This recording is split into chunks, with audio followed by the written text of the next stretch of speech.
মানুষকে কাজ দিতে হবে, সেই কাজের বিনিময়ে তারা টাকা পাবেন, শ্রমের বিনিময়ে টাকা। 125 দিনের কাজ। আচ্ছা, এই 125 দিনের কাজ কারা পাবেন? অবশ্যই তাদের জব কার্ড থাকতে হবে।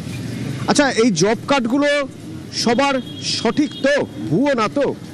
খোঁজ করতে গিয়ে দেখা গেল 21 লক্ষ জব কার্ড, 21 লক্ষ জব কার্ড। ভাবুন একবার, সংখ্যাটা ভালো করে ভাবুন, 21 লক্ষ। আচ্ছা, এই 21 লক্ষ জব কার্ড যাদের, তারা কোথায়? বিনামে করা হয়েছে, নথি না দিয়ে করা হয়েছে?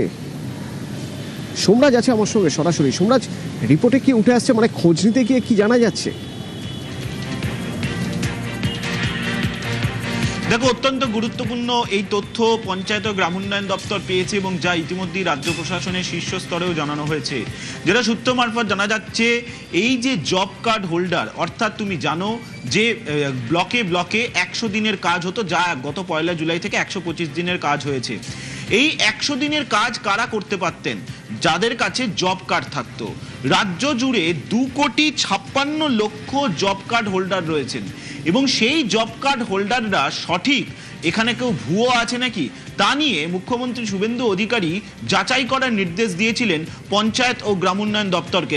কারণ তুমি জানো 1 জুলাই থেকে রাজ্যে শুরু হয়েছে 125 দিনের কাজ, আর সেই যাচাই প্রক্রিয়াতেই এবার বড়সড় তথ্য পেল রাজ্যের পঞ্চায়েত ও গ্রাম উন্নয়ন দপ্তর। সূত্র মারফত জানা যাচ্ছে, এই 125 দিনের কাজ শুরু হতেই যে যাচাই প্রক্রিয়া শুরু করা হয়েছিল, সেই যাচাই প্রক্রিয়াতে এখনো পর্যন্ত 21 লক্ষেরও বেশি অবৈধ জব কার্ড চিহ্নিত হয়েছে। অতনু, সংখ্যাটা কিন্তু অনেকটাই বেশি। 21 লক্ষেরও বেশি অবৈধ জব কার্ড চিহ্নিত হয়েছে, যার মধ্যে এখনো পর্যন্ত ডিলিট করা হয়েছে 15,64,713টি জব কার্ড ডিলিট করা হলো। রাজ্যের 23টি জেলা মিলিয়ে 15,64,713টি জব কার্ড অবৈধ বলছি আমরা। জব কার্ড অবৈধ, অবৈধ মানে কি? মানে যে নিয়ম মেনে একজন জব কার্ড পেতে পারেন, সেটা সেই নিয়মগুলো মানা হয়নি, সেই নথি দেওয়া হয়নি। দেখো, যেটা প্রশাসনিক আধিকারিকরা বলছেন যে প্রথমত এই জব কার্ড অবৈধ কিভাবে চিহ্নিত হয়েছে। এই জব কার্ড অবৈধ চিহ্নিত হয়েছে মূলত ডিজিটাল ভেরিফিকেশন এবং কেওয়াইসির মাধ্যমে। অর্থাৎ এই যে 125 দিনের কাজ শুরু করা হলো, সেখানে 125 দিনের কাজ কিভাবে শুরু করতে হবে তার জন্য একটি গাইডলাইন দেওয়া হয়েছিল। সে গাইডলাইনে কেওয়াইসি ও ডিজিটাল ভেরিফিকেশনের কথা বলা হয়েছিল। যখনই এই কেওয়াইসি ও ডিজিটাল ভেরিফিকেশন শুরু করা হয়, তখনই কিন্তু বিভিন্ন জেলায় জেলায় এই তথ্য বেরোতে থাকে। তার কারণ এই যে জব কার্ড হোল্ডারদের দিয়ে কাজ, তা গত 4 বছরে কার্যত রাজ্যে হয়নি। কারণ তুমি জানো যে এই 100 দিনের কাজ রাজ্যে বন্ধ ছিল 2022 সাল থেকে, এবং এই যে 4 বছর ধরে কাজ হয়নি, ফলত যাদের কাছে জব কার্ড রয়েছে তাদের কি অস্তিত্ব বর্তমানেও রয়েছে? এই ডেটা যখন যাচাই করা শুরু হয় কেওয়াইসি ও ডিজিটাল ভেরিফিকেশনের মাধ্যমে, তখনই কিন্তু এই তথ্য বেরিয়ে আসে এবং যেখানে দেখা যাচ্ছে যে এই 21 লক্ষেরও বেশি জব কার্ড এখনো পর্যন্ত অবৈধ চিহ্নিত হয়েছে। তার কারণ এখনো পর্যন্ত 2,56,00,000 ভেরিফিকেশনের কাজ শেষ হয়নি। 80% ভেরিফিকেশন কাজ শেষ হয়েছে, যেটা আমাদের কাছে খবর আছে, যেটা সূত্র মারফত জানা যাচ্ছে। এবং তোমাকে যেটা আরো গুরুত্বপূর্ণ তথ্য জানিয়ে রাখি, দক্ষিণ 24 পরগনা জেলায় সবথেকে বেশি জব কার্ড ডিলিট হয়েছে। যারা অবৈধ হিসেবে, যে সমস্ত অবৈধ হিসেবে জব কার্ড চিহ্নিত হয়েছে, অর্থাৎ 21,452টি, তার মধ্যে 15,64,000-এর বেশি জব কার্ড ডিলিটেড হয়ে গেছে। আর বাকি যেগুলি পড়ে রয়েছে, সেগুলিও ধাপে ধাপে ডিলিট করার প্রক্রিয়া করছে পঞ্চায়েত ও গ্রাম উন্নয়ন দপ্তর। যেটা সূত্র মারফত জানা যাচ্ছে, দক্ষিণ 24 পরগনা জেলায় সব থেকে বেশি জব কার্ড এখনো ডিলিটেড হয়েছে। 3,40,469টি জব কার্ড এখনো পর্যন্ত ডিলিটেড হয়েছে। এরপর রয়েছে হুগলি জেলা। হুগলি জেলায় ডিলিটেড হয়েছে 1,54,463। হাওড়া জেলায় ডিলিটেড হয়েছে 1,33,832। পূর্ব মেদিনীপুর জেলায় 1,17,281 এবং দক্ষিণ দিনাজপুর জেলায় 1,04,213। রাজ্যের যে মোট 23টি জেলায় কত সংখ্যক জব কার্ড ডিলিটেড হয়েছে সেই পরিসংখ্যানও আমাদের হাতে এসে পৌঁছেছে, এবং 23টি জেলা ও শিলিগুড়ি মহকুমা পরিষদ এবং জিটিএর অধীনে থাকা এলাকাগুলি মেলালে দেখা যাচ্ছে সবথেকে বেশি জব কার্ড ডিলিটেড হয়েছে এই দক্ষিণ 24 পরগনা জেলাতেই। মুখ্যমন্ত্রী শুভেন্দু অধিকারী তিনি কিন্তু দপ্তরের সচিবদের নিয়ে হওয়া বৈঠকে নির্দেশ দিয়েছিলেন যে এই ভুয়ো জব কার্ড চিহ্নিত করতে হবে। তোমাকে যে এই সংখ্যাটা বলছি এর মধ্যে যেমন ভুয়ো জব কার্ড রয়েছে, তেমনি এসআইআর এর সময় যারা এসডিটি লিস্টে ছিলেন, অর্থাৎ অ্যাবসেন্ট, শিফটেড, ডেট এবং ডুপ্লিকেট, এই যে 4 স্তরের ভোটাররা ছিলেন যাদেরকে চিহ্নিত করা হয়েছিল এসআইআর এর সময়, তাদেরও নাম রয়েছে। কিন্তু প্রশাসনিক আধিকারিকরা জানাচ্ছেন যে ভুয়ো জব কার্ডের সংখ্যাটাই তুলনামূলকভাবে বেশি। তুমি জানো তৃণমূল জামানায় অভিযোগ উঠেছিল যে একজনের নামে একাধিক জব কার্ড, এই অভিযোগও উঠেছিল। শুধু তাই নয়, বিরোধী দলনেতা থাকাকালীন শুভেন্দু অধিকারীও বারবারও এই অভিযোগ তুলে সরব হয়েছিলেন। এই যে 21 লক্ষেরও বেশি জব কার্ড যেগুলিকে অবৈধ বলে চিহ্নিত করা হলো, এর দরুন রাজ্যের কোষাগার থেকেও টাকা খরচ কমলো। তুমি জানো ইতিমধ্যেই মুখ্যমন্ত্রী শুভেন্দু অধিকারী একটা জায়গায় বারবার নির্দেশ দেওয়ার চেষ্টা করছেন যে রাজ্যের রাজস্ব আয় বাড়াতে হবে এবং তার সঙ্গে এই অবৈধভাবে যাতে কোনো খরচ না হয় সেটাও দেখতে হবে।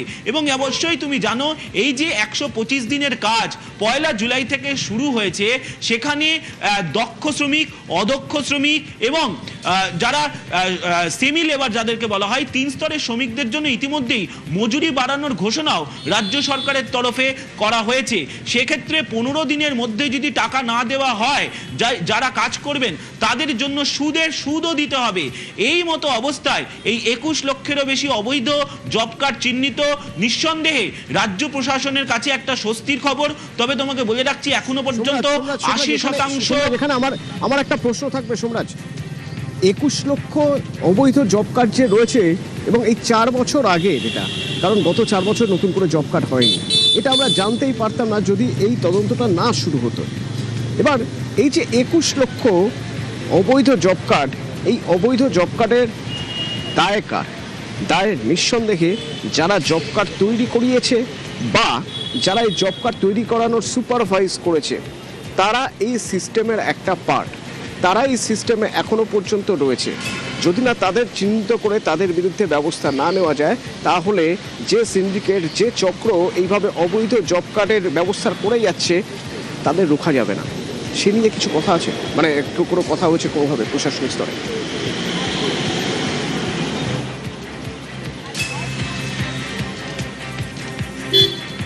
হ্যাঁ দেখো, একদমই তার কারণ এই যে অবৈধ জব কার্ড চিহ্নিত হয়েছে, এই অবৈধ জব কার্ড 4 বছর আগেকার, এবং সেই সময় কিন্তু এই ডিজিটাল ভেরিফিকেশন বা কেওয়াইসির জায়গা কোনো রকমভাবে ছিল না। এবং এখানেই ভূমিকা চলে আসে গ্রাম পঞ্চায়েতের প্রধানদের, কারণ তাদের মাধ্যমেই এই জব কার্ডগুলি অনুমোদন করা হতো। অর্থাৎ একজন বাড়িতে যিনি কাজ করতে চাইছেন, জব কার্ড পেতে চাইছেন, তাকে জব কার্ড দিয়ে দেওয়া হতো। তৃণমূল আমলে এই কারণেই জব কার্ড পাওয়া নিয়েও বিভিন্ন সময় বিস্তর অভিযোগ উঠেছে। এবং শুধু তাই নয়, এই যে 100 দিনের কাজের টাকা তৃণমূল জামানায় কেন্দ্রীয় সরকার বন্ধ করে দিয়েছিল, তার অন্যতম কারণ ছিল জব কার্ড নিয়েও দুর্নীতি।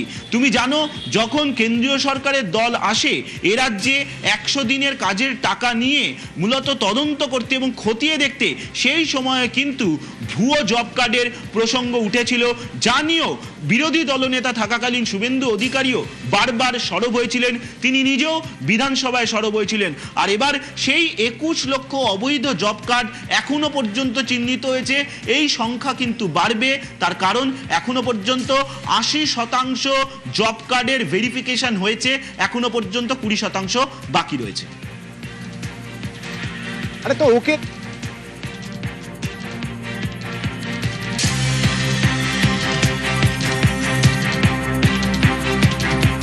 21 লক্ষেরও বেশি জব কার্ড অবৈধ, 125 দিনের কাজের জন্য যখন বড়সড় অভিযান করা হলো, দেখা যাচ্ছে যে রাজ্যের মোট 2,56,00,000 জব কার্ডের মধ্যে থেকে এখনো পর্যন্ত যাচাই করে দেখা যাচ্ছে 21,452টি অবৈধ জব কার্ড পাওয়া গেল। কেওয়াইসি করতে গিয়ে দেখা যাচ্ছে যে 21,452 জব কার্ড অবৈধ, এখনো পর্যন্ত 80% কেওয়াইসি করা হয়েছে জব কার্ডের ক্ষেত্রে। এবং করতে গিয়ে যখন দেখা যাচ্ছে 21,452 অবৈধ জব কার্ড মিলেছে, তখন তার মধ্যে থেকে 15,64,713টি জব কার্ড ইতিমধ্যেই বাতিল করা হয়েছে। আচ্ছা, এবার হিসেব করে দেখা যাক কোন জেলায় সবচেয়ে বেশি জব কার্ড বাতিল হয়েছে। 23টি জেলার মধ্যে হিসেব করতে গেলে সবচেয়ে বেশি জব কার্ড বাতিল হয়েছে বা ডিলিট হয়েছে কোথায়? না, দক্ষিণ 24 পরগনায়। সংখ্যাটা 3,40,469। বাকি আরো কয়েকটি জেলা রয়েছে যে জেলাগুলিতে 1 বা 1.5 লক্ষের কাছাকাছি জব কার্ড ডিলিট হয়েছে। এগুলোর মধ্যে হুগলি, হাওড়া, পূর্ব মেদিনীপুর, দক্ষিণ দিনাজপুরের নাম প্রথমেই আসবে। তার কারণ হুগলিতে 1,54,463 জব কার্ড ডিলিট হয়েছে, হাওড়ায় 1,33,000-এর কিছু বেশি, পূর্ব মেদিনীপুরে 1,17,000 এবং দক্ষিণ দিনাজপুরে 1,04,000। আমার সঙ্গে বিজেপি মুখপাত্র দেবজিৎ সরকার রয়েছে। দেবজিৎ দা, অতনু বলছি আমি, এই যে এতজন মানে এতগুলো ভুয়ো জব কার্ড বেরোলো, তাহলে কেন্দ্র যে এতদিন ধরে টাকা দিচ্ছিল না, যে 100 দিনের কাজে বড় সড়ো ফাঁক রয়েছে, তাহলে তো সেটা ঠিকই ছিল। এতদিন ধরে তো গত তৃণমূল সরকার বলে এসেছে যে কেন্দ্র বঞ্চনা করছে, তার মানে হিসেবেই তো গরমিল হচ্ছে এতগুলো বেআইনি জব কার্ড। তাহা মিথ্যে কথা তৃণমূল এতদিন ধরে বলেছে, এবং কেন্দ্রের টাকা সরাসরি বলতে খারাপ লাগছে, ক্ষমতাসীন রাজ্য সরকার তৃণমূলের আমলে তারা এক ধরনের 9-6 করেছে, চুরি করেছে। সিএজি রিপোর্ট এবং বাকি বিভিন্ন এজেন্সির তদন্তের রিপোর্ট যদি এক জায়গায় করেন, তাহলে দেখবেন এই জব কার্ডকে কেন্দ্র করে সারা ভারতে এইরকম কোনো অ্যানোম্যালিস দেখা গেছে, এরকম কোনো আর জায়গা নেই। এ বিষয়ে তদন্ত শুধু নয়, দোষীদের কঠিন থেকে কঠিনতর সাজা দিতে হবে, যেই এর পেছনে থাকুক না কেন। ধন্যবাদ। কৌস্তব বাগচি রয়েছে আমার সঙ্গে। যারা এই জব কার্ড এতগুলো 21 লক্ষ বেআইনি বা অবৈধ জব কার্ড ইস্যু করলো কারা? ইস্যু যারা করেছেন তারা জনপ্রতিনিধি, তারা এই সিস্টেমেরও পার্ট। তাদের বিরুদ্ধে কোনো ব্যবস্থা নেওয়া হবে না? কৌস্তব, 100 বার নেওয়া হবে এবং নেওয়াটা উচিত। আমরা অতীতেও দেখেছি, আমি নিজের ব্যক্তিগত ক্ষেত্রে বলতে পারি, মামলা করার সময় তো অনেক ব্যাপারে এই বিষয়গুলো, কোর্টে মামলা করার সময় তো এই বিষয়গুলো সামনে এসেছে যে কোনো ব্যক্তির এক্সিস্টেন্স নেই, সেই ব্যক্তির নামে জব কার্ড, এবং সেই জব কার্ডের ভিত্তিতে বেনিফিটেড হচ্ছেন কোনো এলাকার কোনো পঞ্চায়েতের তৃণমূলের নেতা বা কোনো এমএলএ বা কোনো অন্যান্য বড় তৃণমূলের নেতারা। এটা বিশাল বড় র্যাকেট একটা, এই ভুয়ো জব কার্ডের র্যাকেট, এটা বিভৎস বড় র্যাকেট। এবং এই র্যাকেটের পেছনে আপনি যেরকম নিম্নস্তরীয় পঞ্চায়েত লেভেলের তৃণমূলের নেতাদের দেখবেন, যেরকম জেলা স্তরের, ব্লক স্তরের তৃণমূলের নেতাদের দেখবেন, আমি বলছি তৃণমূলের যখন ওই ভাগের ব্যাপার আছে 25-75, তো সেখানে ওপরে অবধি যাবে না, এই বিষয়টা তো বিশ্বাস করার মতন বিষয় নয়। ওপর অবধি র্যাকেটের সে করাছে, তো স্বাভাবিকভাবে এই বিষয়টা খুব চিন্তার বিষয়। আমি কথা আগেও আমরা বারংবার বলেছি। ধন্যবাদ।